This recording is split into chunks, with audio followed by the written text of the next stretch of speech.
We have invited several contributors in here today to talk about some of the things that they do. And I guess I just invite one of them to start and say, yeah, I've been using quizzing for a while. And Jim, please.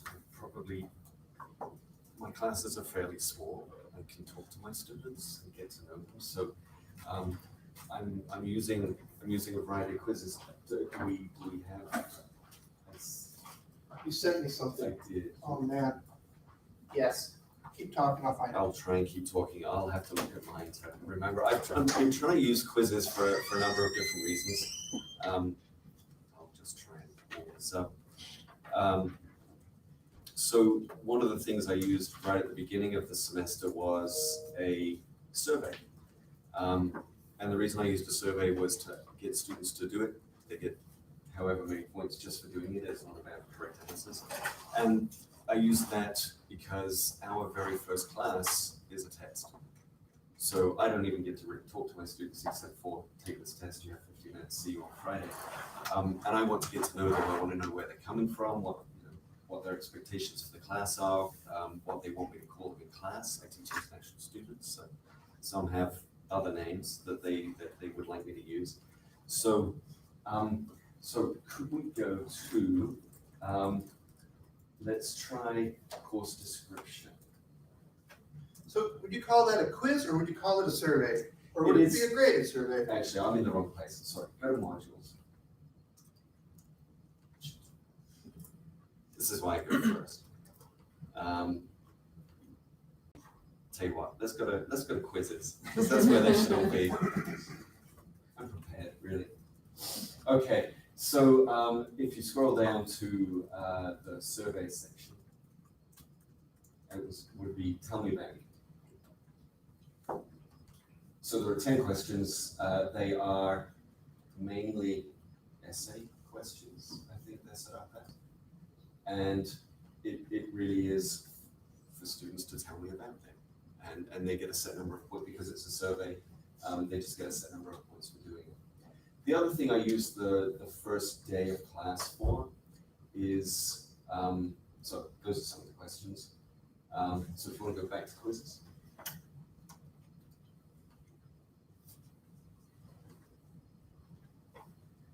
If you look at the top, and we've got a question there. It says, "Are you ready for 118?" So the class I'm talking about is a writing class. And so on Canvas, what I did was set up the course description, the syllabus, and I asked students to read it before we met on Friday. And this quiz, and it was a graded quiz, but as you can see, fairly low stakes. So I just set up questions for the important things because I didn't want to spend my first real day of class talking about the syllabus. So only a quarter of a point per question and 10 questions, 20, how? I don't know, you can count them, sure. 10 questions. 10 questions. There are 10 questions, yes, there are 10 questions there. So yeah, I try and pick out the important things. I try to cover questions that students have asked in the past, really to save class time. You know, our semesters have been reduced from 15 and a bit weeks to 14 and a bit weeks. And I'm trying to find ways to take away, to take back that time when students can collaborate and talk to each other in class. How many other people do surveys on like syllabus quizzes or that sort of a get into class, you're responsible for doing this, and it's worth a quarter of a point to know that if you're gone 6 times in this, yeah. Do you also find that they're useful, helpful?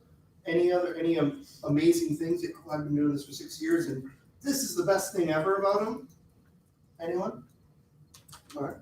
When I did it, I got some interesting questions and feedback that told me where my syllabus actually was not as clear as I thought it was. Okay. Any other assistant knobs? That was actually really helpful.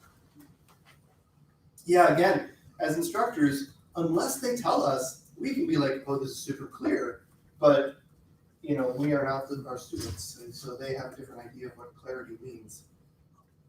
You tell students to read it and come with questions, even if I say, like, I expect questions, I know you're going to have questions, and maybe get 1 or 2. But when you do this, like, students like really realize that there was some stuff they didn't get or that they wanted you to clarify.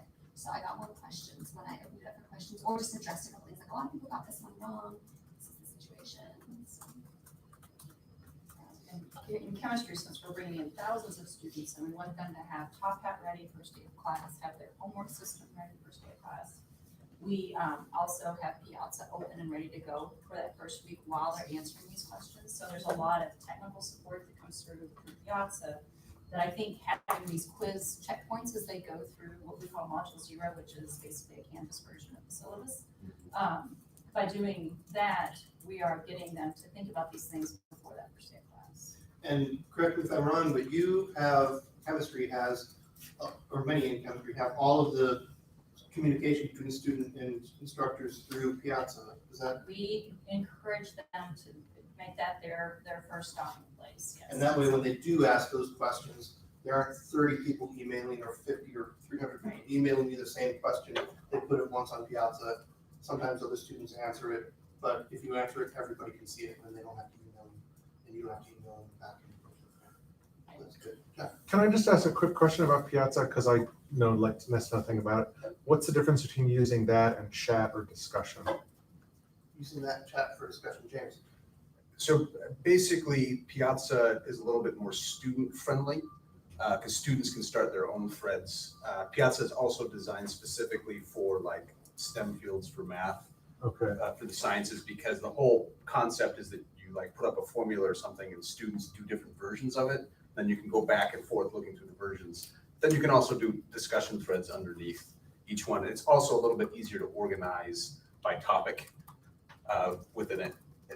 The discussions in Canvas can be a little bit clunky because you can't really do like thread, subthread, subthread.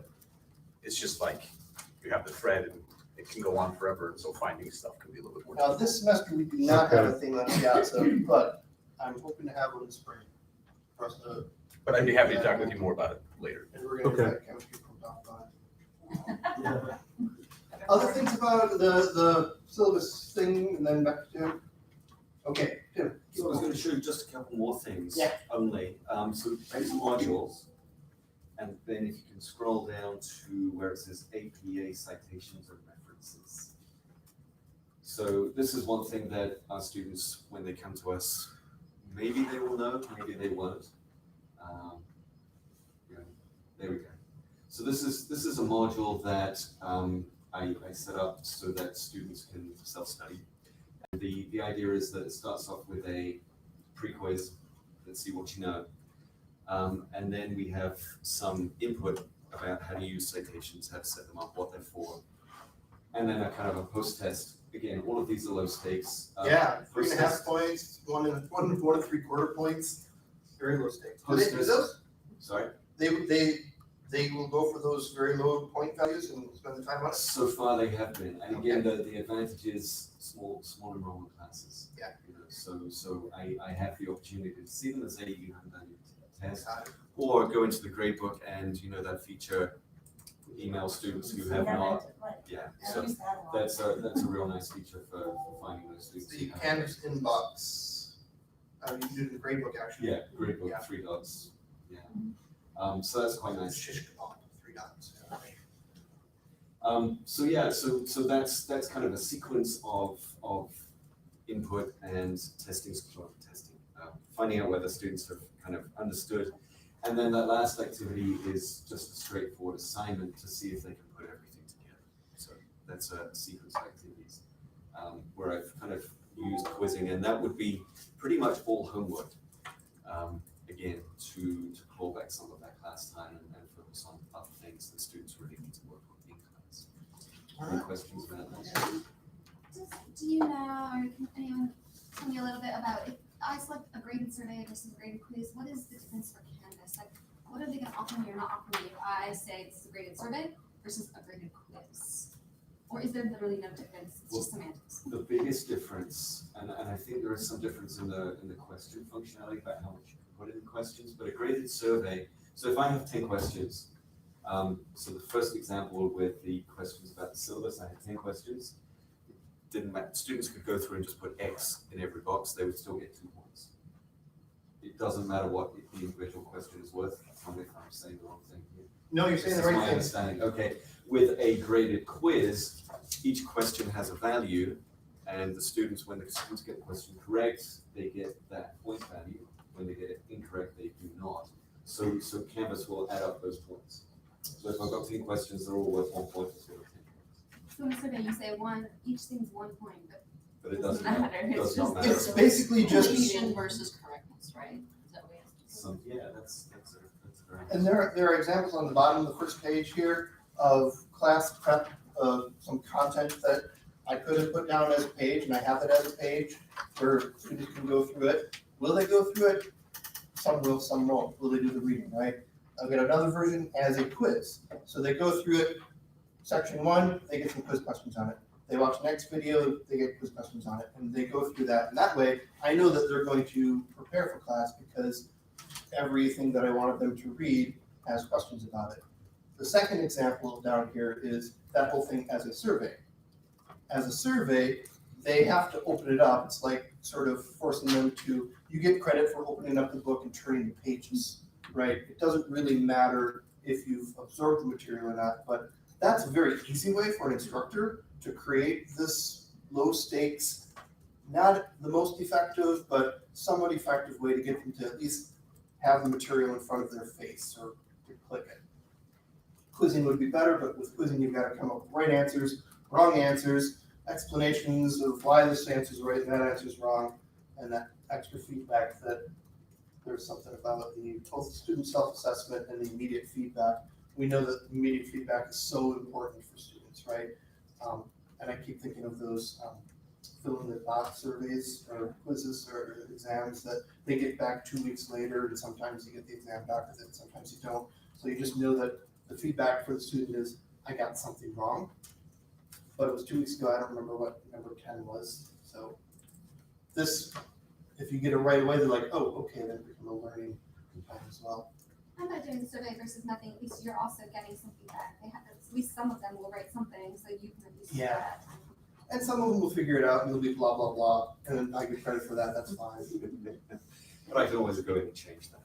I have a question regarding that because I've sometimes in the past used what sounds like a mix of quiz and surveys where there'll be a question where there is a right or wrong, like, why does this happen? If you do this genetically, what will happen A or B? And there's right or wrong. But then after that will be a question like why or where they have to justify their answer, come up with an explanation. And I don't necessarily want that to be just automatically given a couple of credits because their explanation may be completely wrong or may write just blah. Is there a way to use that sort of hybrid where Yeah, some of it is right wrong? it's extra work for the instructor, but you can make a quiz question worth 0.25, where they answer something, and then you go in and you can give them as many points above that as you want, or you can make it worth 5 points, but because it's a paragraph sort of thing, you have to manually go in and assign that number of points. And again, it's always good to have a rubric for those kinds of things so that they know, and you know why everyone's getting the points that they're getting. All right. So just have one more example. Yeah. Share. And so this one would be back into quizzes. And it's called Presentation Basics, which is a practice quiz at the moment. Wait, just getting Very bottom. yeah, that's it. So, in our course, we've been using a packet, which is just a set of photocopied instructions, activity sheets and things. And so what I've been trying to do is move some of that, very static text and make it a little bit more interactive for students. So this quiz, maybe I can do my maybe cues later, but this is my solution at the moment, is to have students watch a video or watch a section of a video and choose 1 or 2 correct answers. And again, this replaces class time. This is something I would have done in class. I could have done this, on paper and had students kind of talk to each other. But this, if you can just go into that edit and have a look at the questions, there's keep editing. You're not gonna be upset if I mess things up, right? No, I can fix it. And just show the question details. All right. No, the checkbox at the top, show questions. Oh, sorry. No. Details, Questions. questions. And then that little box there. Got it. So this took quite a bit of time to set up because what I wanted students to do was to give them multiple opportunities to do this so that they would eventually get full points, but to give answers and feedback all the way through, whether it's correct or incorrect, and trying to give some basis for those correct and incorrect answers. And what I really enjoyed was that I could insert video, I could insert links, and I could insert And now in this section of your activity sheet, you understand, you can learn how the green ones are where you can give, if they get the answer right, you get the happy feedback. And if you get it wrong, you get constructive, useful feedback that is more than just, no, you're wrong, but it's, no, it's a redirection. Have you thought about blah, blah, blah? And this is like a reinforcement.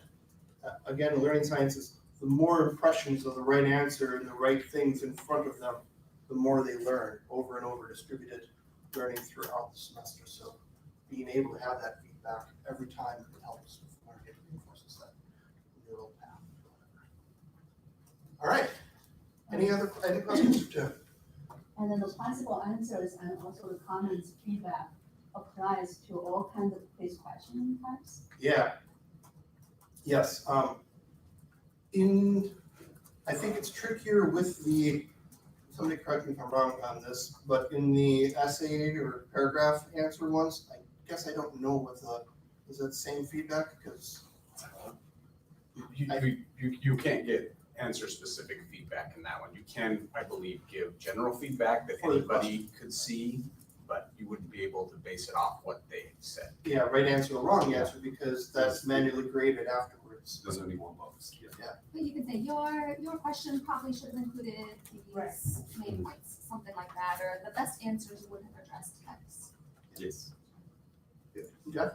I haven't used the graded surveys tool yet, so can you export the responses to the survey, or can you only look at it within Canvas? When you use a graded survey, or either one of them, I guess. That's a good question. Yeah, can you ask that again? Sorry, I was kind of. Sure. So if you use a survey with your class, can you export their responses or download them? I've never tried. I've done it, and it's really ugly. You get the QSV, so you get an Excel doc that you can't edit, and it was. I just stared at this thing and tried to expand all the boxes, and it was really ugly. But it's possible someone knows how to attack that or do something with that. But all the boxes are the same size, and so then you have to make it really big to see the questions. If you had just yes, no, maybe you could see it better. But anyway, there is a download just when you. Is that in Gradebook? Brian, or assignment? Yeah, it's right. If you go to the quiz and said moderate this quiz, I think it's one of those options. Go to assignments. Find that quiz. Quiz. it doesn't matter what it is, right? Yeah, anyone. It's Right. And then on the right side here, moderate this quiz. Oh, then they've got quiz statistics as well. But it's one of those things? Yeah, well, in mine, I have a download submissions. Okay, and this might be that it's not, you may not be allowed to see it. right, well, I'm not, probably. Okay. It's weird, with my sub-account admin, I can see things, but there are other things I can't see, so. So that's how like. All right, Yeah, I So, can speak greater than. in your class, let's look over here. Okay. Yeah, but that reminds me of another question, because when you use an ungraded quiz, kind of finding out what students have done is a little bit harder than a graded quiz. With a graded quiz, you get speed grader and you can see the individual students. With an ungraded quiz, you just get moderate this quiz, Okay. and it's kind of clicking into each individual student, which again for So me the with reporting's 15 not as good students as is the not so surveys. bad. But with with 90 students would be. Yes, this is an easy way. So I had mentioned that we use graded surveys in our course, and pretty much it's 3 times in the semester, and the first one's coming up actually soon, and it's a intro to kinesiology course. We're just asking what are your physical activity habits, sleep habits, screen time habits, and then we share that back. So on the survey one, it would say survey statistics, and it's not super pretty, but it does break down each question, all the responses per question that you have. And then it's an easy way that you can turn it around back, for us to turn it around back to the students and be like, oh, here's how many people exercise 5 times per week. Here's, how many hours people are sleeping. And you're doing these as anonymous surveys, right? Right.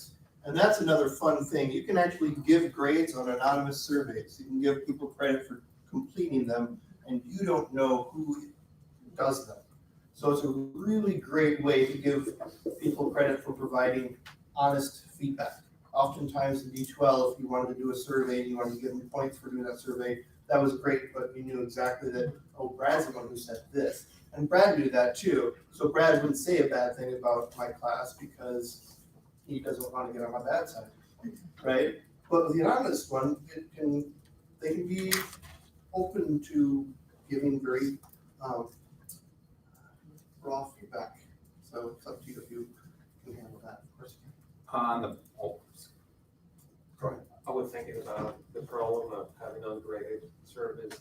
What if you make it graded, like give it a 0 point value? It will show up in speed grade. Yes, I think you would. That way you can.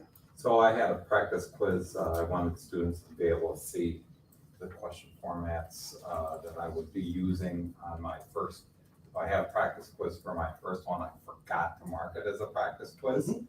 And so it initially showed up in my grade book. I was actually able to see all the grade, their answers, graded them. And then actually I changed it after the fact.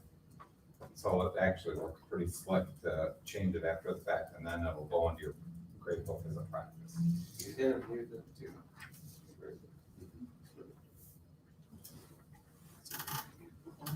Another thing that we use surveys for in chemistry are pre-module quizzes. So there's 6 questions or multiple choice. 2 of the questions are foundational, where we're understanding, are they coming into this with the skills we want them to? 2 of the questions are prior knowledge, what misconceptions might there be that are going to impact their experience. And 2 questions we don't expect them to get right, because there's going to be content we're going to cover. And then we have quiz questions and exam questions that we can tie back to those same learning outcomes, and we can hopefully see learning gains through. Oh, nice. Yeah. So in a quiz, you've got both post and pre-assessment, post for what you've gone over, pre for what you need to. So the post is, the expectation is, this is for 104, the expectation is they have 103 level knowledge. So we're checking that Yeah. before are those skills still fresh coming in, and then seeing if we move the needle on the things we don't expect them to know. And if you make the assessment ones sort of higher stakes and the pre-assessment ones very low stakes, then that's a good way to sort of get prepared for you to get prepared for what you need to cover the next week or next class. That's really smart. Then, Erwin, what are your thoughts on it? Well, I do Spanish, right? And so one of the first uses I had for quizzes was participation. Because it will take time in class, you have to go around, and I have issues with, if you give your kids a rubric and say, here's 10 points, you get 10 if you do these things, 8 and 9, and you go like this. And then you hand out your slips of paper, and that takes like 5 minutes. And eventually I moved into Canvas. I dropped down one of the self-assessment quizzes as a drop down, and you can give them 8, 9, 10, the same thing. And since you can give a feedback for each question, immediately when you choose the 9, there's a little reminder. You get 9 if you do X, Y, and Z. And so that improved their feedback accuracy. Because another problem I had is that they all give me something. So in my second iteration, what I did was, but I'm still working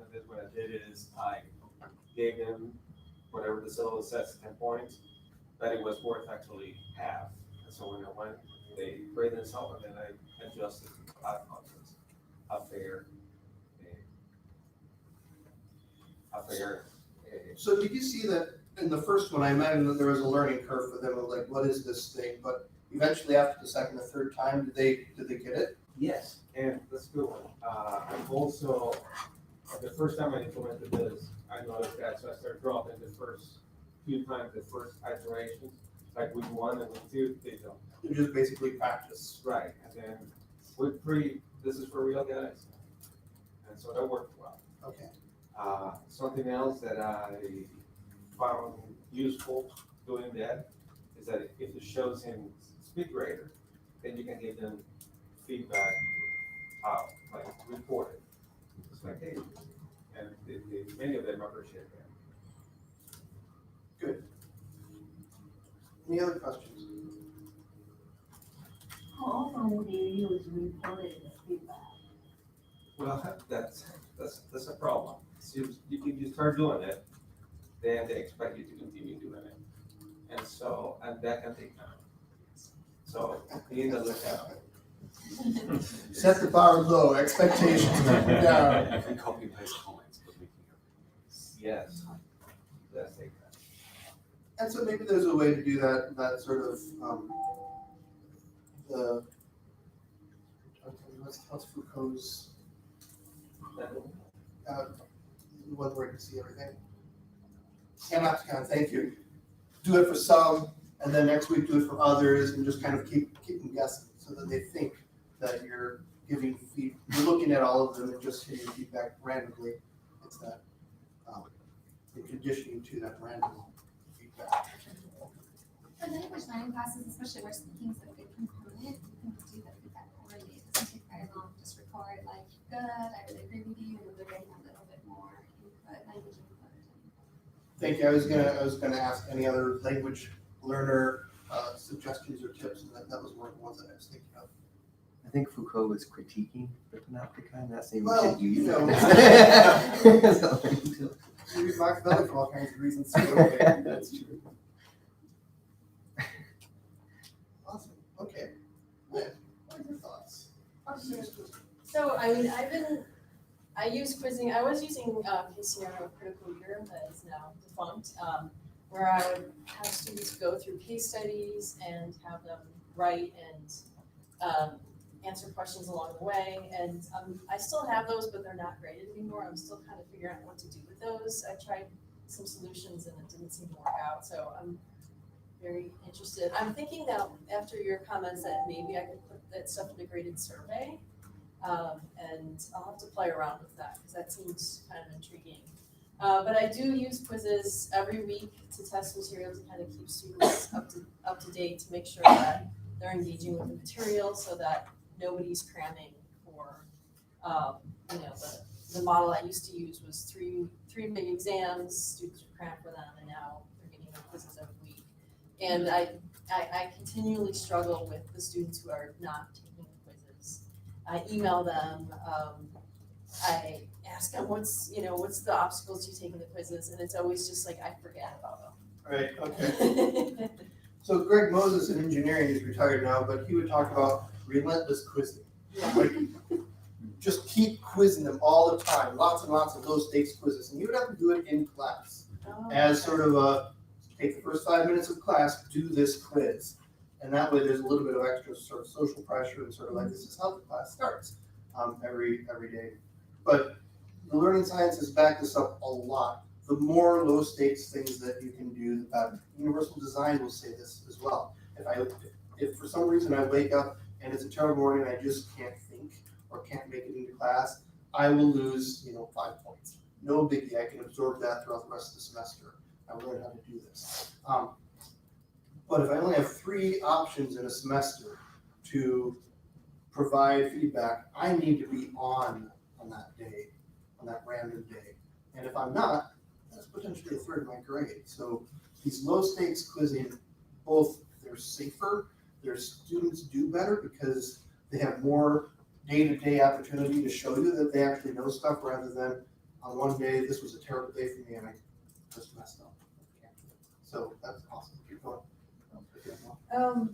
No, I'm just kind of struggling, because it seems to be, like, there are students who have a family emergency, and then they're just embarrassed to say, I didn't take a quiz, and so trying to, but then I always find like there's this 10% of students who are missing over half the quizzes, and I engage with them at the beginning of the semester, but then you get busy, and I have 150 students in the class, and I'm not checking the quizzes every week, and, because everything's kind of automated on Canvas, and you get to Relentless. it's relentless, right? You get to the end of the semester and you're like, what were you thinking? But I mean, I think that's kind of how life is, where you have like these little tasks you have to do every day. And I don't know where they're gonna pick that up from. So that's the thing I struggle with, is I warned them at the beginning, I said 10% of you are not gonna be doing quizzes and you're gonna get knocked down. And I said, don't be the 10%. Don't be the 10%, yeah. But there's always that. Other people have, Yeah. who else has faced this, Aaron? My participation quizzes initially had that problem, and I solved it by giving a window of, like, there's no, right now, as you have from such day and such day. Right. And that mind reminding them that helped. And Okay. they have a good window opportunity to do this. But it's not an all semester window, so you don't No, have the no, no. students on the last day of At the class very going end. through and doing all the quizzes. At the bottom of your quiz, you can set is going to be available from such day at such time to this day at this time. And and it shows in the calendar. Okay.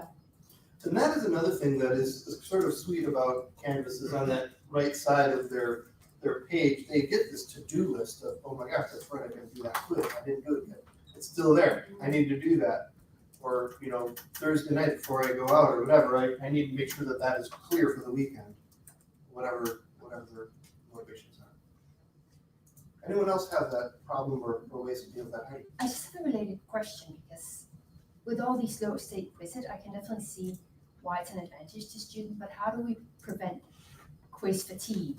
Because if they're taking multiple classes per semester and they all have these quizzes and they're all slightly different format and they all get sort of mixed up, well, first of all, how do they not get confused about it, and how do they actually not just get tired of them? Well, how do we prevent, toothbrushing fatigue? It's just part of, if it's low stakes and it's not that difficult, it's just, eventually it becomes part of the day, part of the course. These thousands of little things that we do each week. Some days we get tired of it and we skip it, and there's 5 points, but that's all right. Walk around with bad breath all day. It's a little bit of a pain there, but the next day we do it. So, and if you have a win, you get a week to do it. So in chemistry, we struggle with this too, because you have the subset of students who won't do any of it, and it will hurt them, it'll drop their grade if they won't do any of it. But then you have the other side of it, where students say, well, I've been doing all of this, but it's not the largest portion of their grade. And so in Canvas, the way we're struggling with the grade book doesn't necessarily weight those the right way, where we don't really have that figured out yet. And so they get this false sense of security that they're doing great, but it's because the higher stakes things count more, and they don't really, it sets up a lot of frustration for the students when they're doing all these things, but then the higher stakes things count more and they can't gauge that. So, yeah. Did you touch on something that has been stored on my side for forever? And I was just discussing this with my supervisor, and her solution was, well, the problem is that, my problem is that I told my students, this is worth 10 points. So these are 10 points quizzes. And you see that quizzes are 10%, but exams are 40. Right. So 1 point in the quiz is not the same as 1 point in the exam. How many of you would like to have an active teaching lab in spring on weighting, grade book, and yeah, I get confused about that too. I thought it was super clear, picking up like, hey, this, even though it's 1 point, this 1 point in reality is. Right. And so my supervisor was like, oh, the problem is that you have to give them not only feedback on the weight, but also on the point quantity. So you have to say, quizzes are worth 10 points, and of the total grade, 10% of the total grade. But each of them should not be more than, mine in the past were 100. Every quiz was 100, every exam was 100, everything was 100, and it's like, that's the problem. You have to make quizzes 10 points, like, I have understood, but I still have issues with that. Right. Yeah, we But, have, her solution is you have to weight it. Quizzes are 10 points on the final grade, exams are 40%. But individual quizzes themselves should have a point value that is not large, so they get an idea that is like, oh, it's not really important. It's, it's out of 5 points. Or that's where you can have the quarter point questions. The quarter, Yeah, right. or something like that. But yeah, that balancing is difficult as an instructor to figure out. And I'm, the designer, I pity the students who have to try to figure out what's going on in my head because it's hard, yeah. So we're talking a lot about, kind of low risk testing, surveying. In my course, I offer a quiz the first 10 minutes of every class period. Quizzes are worth 65% of their final grade. They can drop 5. It's a 10-question quiz. I give 8 questions on the previous lecture or whatever's being covered, and there's 2 bonus questions, and those bonus questions can be about anything previously covered in the course. Great. That's why I want to be able to come back to bonus questions and this the question bank, because Oh, right. I prefer not to have to rewrite questions, Yeah. right, that have already been asked. So anyways, I think it was said earlier, it totally changes the culture of the classroom. Everybody's there on time. It's academic, it's professional, it's really good. That class preparation, yeah. Yeah, right. If they have to be there because they're gonna get points on a quiz or lose points if they're not there, they show up, right? No questions, nobody misses. Tim, Lynn, you wanna talk about question banks a little bit? A little, I mean, it's more kind of just to describe what I do and then get a little bit of feedback if I'm doing it right or not. Okay. But if I'm making a new quiz, what I do is I go into quizzes and just set up the quiz, give it a title and maybe write some directions. And then I go in and I go straight to question banks. And that's where I create my questions. And I give the question bank the same name as the quiz so that I can find it. And so once I've created all those questions, I'll go back into the quiz, select the questions tab, and then import the questions from the question bank into the quiz. And I'll do that in 2 ways. I'll do it either, on the questions, I'll either use find questions and then just manually select the questions I want from the question bank that I've created, or I'll create a question group. So just to X that. The other one is I'll create a question group if I want to, maybe I've got say 10 or 20 questions in my question bank, and I want students to do only 5 of those, and it's going to randomly select which 5 each student is going to do. So I found that helps with students who overshare or overhelp. So one student might have the first 5 questions and another student might have a different 5 questions. They can't help each other in that way. So those are the 2 ways that I've been setting up my quizzes. Okay. Am I doing okay? Oh, and I'll give the question group the same name as the quiz as well. So when I'm moving quizzes about from course to course, I know how to find them. I can import Yeah. quiz and question bank over at the same. One of the things that we haven't talked about yet is titling your questions. Do all of you do that? Good practice of saying this question is about X. Did you say no? You don't do that. And so you have lots of untitled questions and you have to click on it to see what the question was and then go back. Yeah, when you make a new question, do this. This is very important. This question. So there's your question title. It's already highlighted for you to do that, right? This question is about whatever the topic of the question is. And that way later on, you can go in and you can find out, oh yeah, that question, this question, this question. And it's much easier. So use good titles and be consistent on that. Can you show us where that appears? Because I started doing that and then I couldn't see any point to it. All right, so They just never showed up. I was we'll call this question Jim. I know, I think I know why. Why? Because you are putting them already in a bank. Maybe that's why. And I can tell you this because I don't use banks very much. Uh-huh. And then when you go to look and you don't have banks, which I think is a fancy way of saying nice folder, Yeah. I have all these question. Right here. Yeah, Question, yeah. question. There was one that I just made. But I think if you have But the banks, question's right there. Some of them are right there, but it's. Okay, maybe no, not, I'm I might be practice, wrong. and it's something I'll now do, but I was curious, thank you. And they're alphabetical, so if you have 2,000 of them or whatever, Exactly, yeah. I you don't know can that. scan through them by reading all of them, or you can be T is for Tim, I'll scroll down to the T's. Maybe you have some thoughts in your hand. Well, yeah, one thing I've been toying with is I've been trying to create like 5 versions of the same question. So that if people are sharing, they're getting different questions, but it's asking the same thing, and I'm trying to create like a block in Canvas, and so I just actually started that last week. I don't know if I'm doing it right, but that's. You should have your students do that, make that a question, rephrase this question, give me another version of this question, Yeah. and that way you can collect those answers and say, done. Yeah. James.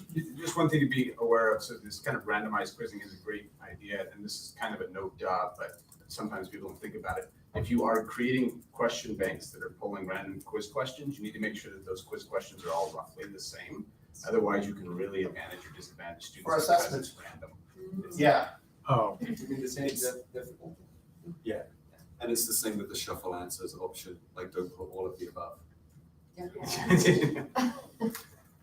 Yes, yeah, if all of the above is the first one, that doesn't make any sense, or the third one. isn't there a way to lock a response? I mean, that just seems like a no-brainer if you. So shuffle questions except for this, or shuffle No, answers except for this one Yeah. on the bottom? Doesn't Not it that I'm do, aware of. I mean, so you can choose to shuffle answers or not shuffle answers. I mean, shuffling answers is just a way to potentially throw students off, so they can't be like, hey, the answer's C. But you can choose not to shuffle answers, and it will always be C. Yeah.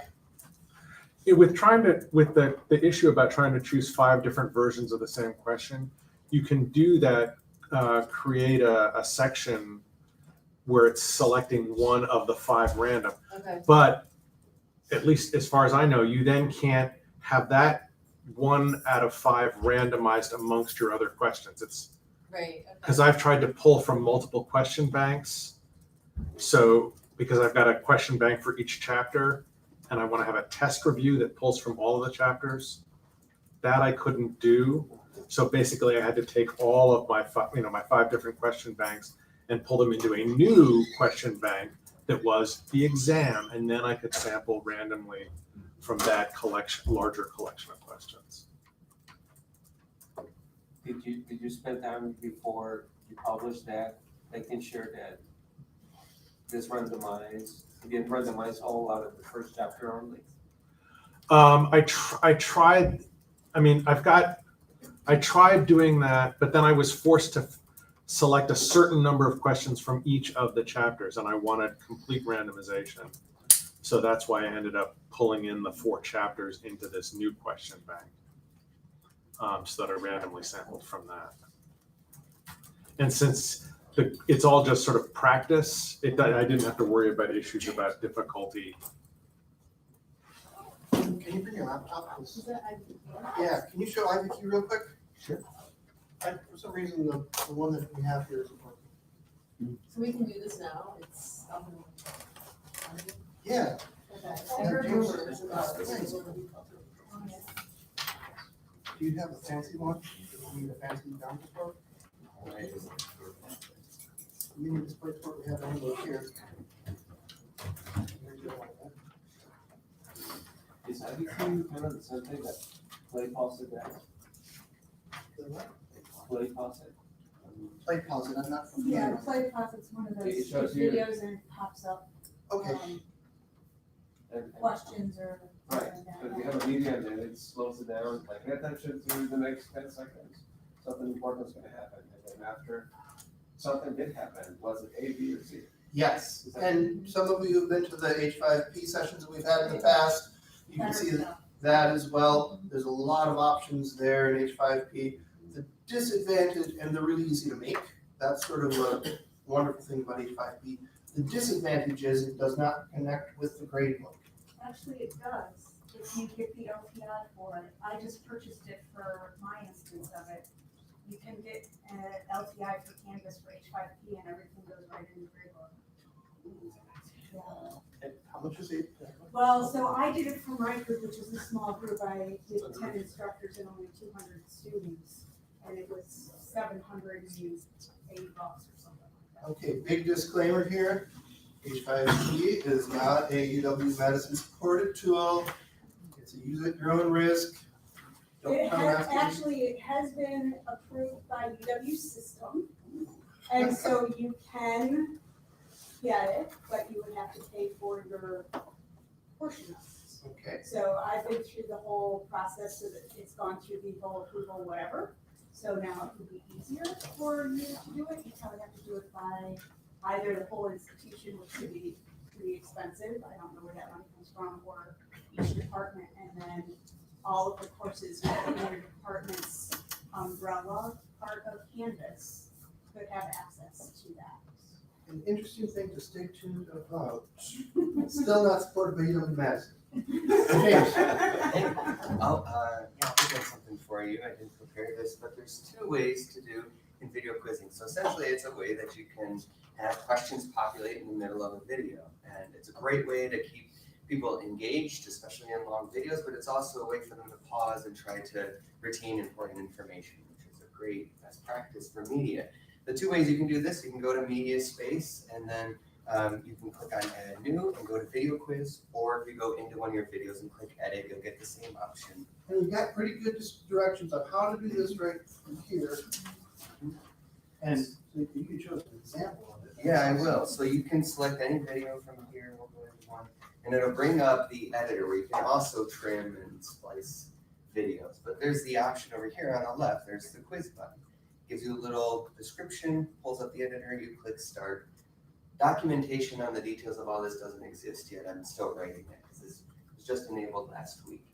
But here you have a very basic structure of how you add questions. So at any point you can scrub somewhere, you could add a question here. You choose the question type. There's actually 3 question types now. Multiple choice, true or false, or essentially a rhetorical reflection point. This might be what you're saying where you could pause the video. It's not a graded question, this one isn't, but it would say, hey, you might want to think about this thing you just saw, or pay attention to the next 10 seconds. That would be great. When you go into the details, there's lots of things you can add to the front page. As soon as they start the video, they say, welcome. Hey, this video has a quiz. You can write whatever you want there. If you want to give them other instructions, you can allow them to download things, etc. You can show them their scores or not. You can show them the answers or not. And then you can skip or not allow them to skip. And there's also a feature to not allow them to seek forward in the video if you want to force them to watch it. Which I hate that option, but hey, it's here. I think it's a terrible option. All right. So once you've created the quiz, what it does is it creates a copy of this video. It retains the ownership and permissions now, but it's a copy of, and it will have the same title. It'll just say quiz at the end. So then from there you can, use it however you want. But if you go into a Canvas course, go into a Canvas course, you want to create an assignment. You create this through assignments, not through quiz, because it's using the LTI plugin. So if we add a new assignment and we go to an external tool, I always go to more options to see things. All right, and you can do all the things you usually do when you create an assignment on a page, but don't add any content here from Kaltura. So don't use the drop down and try to embed a video from here. That will mess up this. It's separate from My Media and Media Gallery. My Media being things you own, Media Gallery being things that pertain to the course specifically. Videos are separate from that. So we go here to find the external tool. It's listed here as Kaltura Video Quiz. Select that and it'll pull up the videos that you've created that have a video tool. So here's the one that we were just working on. It doesn't actually have any questions to it. I'll choose this one. Just click select. Select again. Do all the things you want to do here. Save and publish.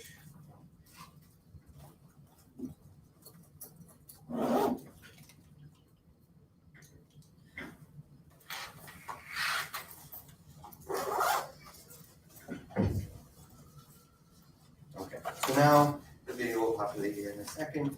Users will take the video as soon as it starts. It'll have this little welcome message. Hey, good luck, do this thing. And then as it scrolls through, boom, there's a question. And then they have to answer that to move forward. You can also allow them to skip it or not, etc. And then at the end, they'll get a grade. That grade is automatically passed through. It creates the column automatically in the grade book. It'll have that title for the video quiz. And everything works great. And again, we've got basic instructions right here on the back. Give it a try, let us know how it works. Thank you all for coming. We are at and over time. Thanks, James, for that Yeah. thing. It worked. Please, fill that on your app. Thanks.